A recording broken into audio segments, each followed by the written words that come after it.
Hello bachcho, let's see this question. So the question says, assertion an ideal inductor acts as a perfect conductor for direct current.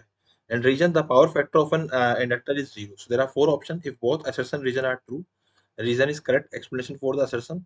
If both assertion reason are true but reason is not correct explanation for the assertion. Option number C, if assertion is true but reason is false. Option number D, if both assertion reason are false.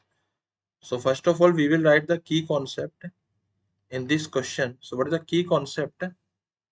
So we can say that inductor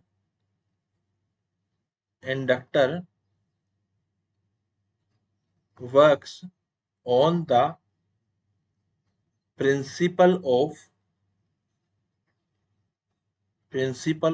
induction. Okay, चाहे वो mutual induction हो चाहे वो self induction. तो basically हम लोग self induction की बात करते हैं. सो यहाँ पे सेल्फ इंडक्शन की हम बात कर रहे हैं. एंड इसकी जो वैल्यू आती है ईएमएफ की वो आती है minus L D I by D T. Okay. So अगर हम यहाँ बात करेंगे तो डायरेक्ट करंट के लिए क्या हो जाएगा, there will be no change in the current, है ना. There will be no change in the current in the direct current DC current. For DC current if I is equal to constant, हमने I को constant मान लिया है ना, DC current है. So there will be no change in the current, there will be no D I by D T. उसकी जो value आएगी वो जीरो आएगी. Then EMF producing is zero and this wire will act as simple completely perfect conductor. Okay, तो ये perfect conductor की तरह work करेगा. सिमिलरली वन मोर थिंग, जो इसका एक्सेल होता है it is omega into L which is 2 pi into F into L. So what is the value of frequency for the DC current. तो frequency की जो वैल्यू आती है ना, for DC I can write for DC जो frequency आएगा वो zero आएगा, है ना.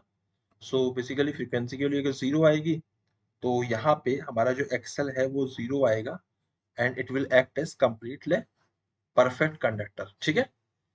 सो अगर हम लोग यहाँ बात करें रीजन की, सो यहाँ दे रखा power factor of inductor is zero. So power factor inductor का होता है, पावर फैक्टर बेसिकली होता है आर बाई जेड. इंडक्टर की केस में जीरो आ जाएगा क्योंकि इंडक्टर केस में आर की वैल्यू जीरो है ना. तो यहाँ पे ये स्टेटमेंट करेक्ट है, ये भी करेक्ट है, but reason is not the correct explanation for the assertion. So option number 2 is final answer. I hope you understood it well. Best of luck.